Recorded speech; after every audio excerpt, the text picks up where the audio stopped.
9월 20일 오늘의 골방 말씀입니다. 기도하겠습니다. 사랑하는 주님의 종들이 주의 거룩하신 이름으로 새 생명을 얻었음을 고백하게 하시고 그 생명에 걸맞는 삶을 살게 하여 주시옵소서. 아버지여, 온갖 거짓으로 사람을 속이고 하나님을 없다고 말하는 일도 있습니다. 그것에 집중하지 아니하고 하나님의 것이라고 말하면서 하나님의 일이라고 우기기도 합니다. 주님, 정직하게 주님만 찾게 하여 주옵소서. 우리 주님 예수 그리스도의 이름으로 기도합니다. 아멘. 하나님의 말씀은 요한복음 18장 15절에서 27절 말씀입니다. 시몬 베드로와 또 다른 제자 한 사람이 예수를 따르니 이 제자는 대제사장과 아는 사람이라. 예수와 함께 대제사장의 집들에 들어가고 베드로는 문 밖에 서 있는지라. 대제사장을 아는 다른 제자가 나가서 문 지키는 여자에게 말하여 베드로를 데리고 들어오니 문 지키는 여종이 베드로에게 말하되 너도 이 사람의 제자 중 하나가 아니냐 하니 그가 말하되 나는 아니라 하고, 그때가 추운 고로 종과 아랫사람들이 불을 피우고 서서 쬐니 베드로도 함께 서서 쬐더라. 대제사장이 예수에게 그의 제자들과 그의 교훈에 대하여 물으니 예수께서 대답하시되 내가 드러내놓고 세상에 말하였노라. 모든 유대인들이 모이는 회당과 성전에서 항상 가르쳤고 은밀하게는 아무것도 말하지 아니하였거늘 어찌하여 내게 묻느냐. 내가 무슨 말을 하였는지 들은 자에게서 물어보라. 그들이 내가 하던 말을 하리니라. 이 말씀을 하심에 곁에 섰던 아랫사람 하나가 손으로 예수를 쳐 이르되 내가 대제사장에게 이같이 대답하느냐 하니 예수께서 대답하시되 내가 말을 잘못하였으면 그 잘못한 것을 증언하라. 바른 말을 하였으면 내게 어찌하여 나를 치느냐 하시더라. 안나스가 예수를 결박한 그대로 대제사장 가야바에게 보내니라. 시몬 베드로가 서서 불을 쬐더니 사람들이 묻되 너도 그 제자 중 하나가 아니냐. 베드로가 부인하여 이르되 나는 아니라 하니 대제사장의 종 하나는 베드로에게 귀를 잘린 사람의 친척이라. 이르되 내가 그 사람과 함께 동선에 있는 것을 내가 보지 아니하였느냐. 이에 베드로가 또 부인하니 곧 닭이 울더라. 잡혀가는 예수님이 걱정되었던 베드로와 대제사장과 아는 사이였던 제자 하나가 대제사장과의 친분을 이용해서 예수님이 잡히신 대제사장 안나스의 집들에 들어갔습니다. 시몬 베드로와 또 다른 제자 한 사람이 예수를 따르니 이 제자는 대제사장과 아는 사람이라.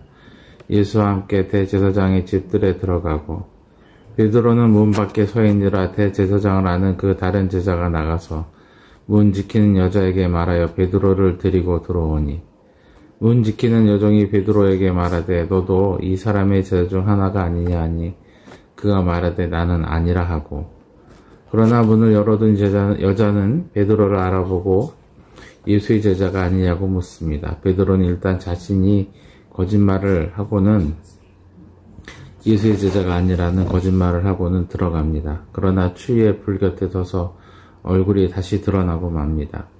그때가 추운 고로 종과 아랫사람들이 불을 피우고 서서 쬐니 베드로도 함께 서서 쬐더라. 그리고 예수님은 대제사장에게 신문을 당하십니다. 베드로 앞에서 당하신 일입니다.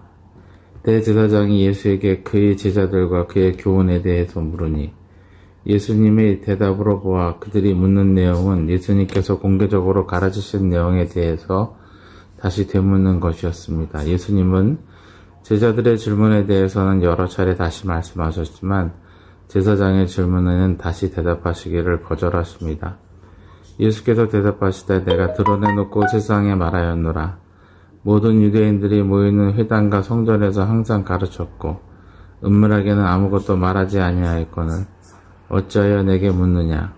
내가 무슨 말을 하였는지 들은 자들에게 물어보라. 그들이 내가 하던 말을 아느니라. 예수님은 오히려 이미 세상 사람들이 다 알고 있으니 그들에게 물어보라고 하십니다. 예수님이 몰래 가르치신 적도 없고 숨기시지도 않았습니다. 모두가 아는 그 가르침을 다시 묻는 불순한 의도에 대해서 지적하신 것입니다. 그러나 예수님을 힘으로 위협하려는 자들은 하나님이신 예수님을 이 제사장의 지위로 법박하려고 듭니다. 이 말씀을 하심에 곁에 섰던 사람 하나가 손으로 예수를 쳐 이르되 내가 대제사장에게 이같이 대답하느냐. 예수께서 대답하시되 내가 말을 잘못하였으면 그 잘못한 것을 증언하라. 바른 말을 하였으면 내가 어찌하여 나를 치느냐 하시더라. 이 말씀으로 미루어 예수님을 공격하는 과정에서 예수님의 가르침에 책 잡을 것이 없었음이 드러납니다. 예수님의 말씀에 대해서 자신들이 더 시비를 가릴 수 없게 된 제사장 안나스와 그 수하들은 예수님을 처형하기로 작정하였고 대제사장의 직분을 맡은 가야바에게 예수님을 보내어 그 일을 처리하고자 하였습니다. 그는 이 모든 일을 꾸미고 사람들을 선동한 사람입니다. 안나스가 예수를 결박한 그대로 대제사장 가야바에게로 보내니라. 그리고 예수님의 희생을 향한 당당한 태도와 대비되는 베드로의 이야기가 증언됩니다. 시몬 베드로가 서서 불을 찌더니 사람들이 묻되 너도 그 제자 중 하나가 아니냐. 베드로가 부인하여 이르되 나는 아니라 하니 대제사장의 종 하나는 베드로에게 귀를 잘린 사람이 친척이라. 이르되 내가 그 사람과 함께 동산에 있는 것을 내가 보지 아니하였느냐. 이에 베드로가 또 부인하니 곧 닭이 울더라. 성경에는 베드로가 부인하기까지 여러 사람의 지적이 있었다고도 말합니다. 예수님도 그 자리에서 베드로의 부인하는 모습을 보셨다고 누가복음에 기록되어 있습니다.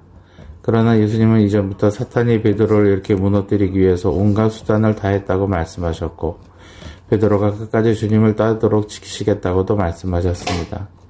예수님은 늘 제자들을 사랑하셨고 포기하지 않으셨기 때문입니다. 베드로의 비겁함은 그가 용기를 내어 예수님을 따라 제사장의 집 안에 들어가는 데까지였지만 그를 사랑하시는 예수님의 사랑은 천국에 이르기까지 영원하십니다.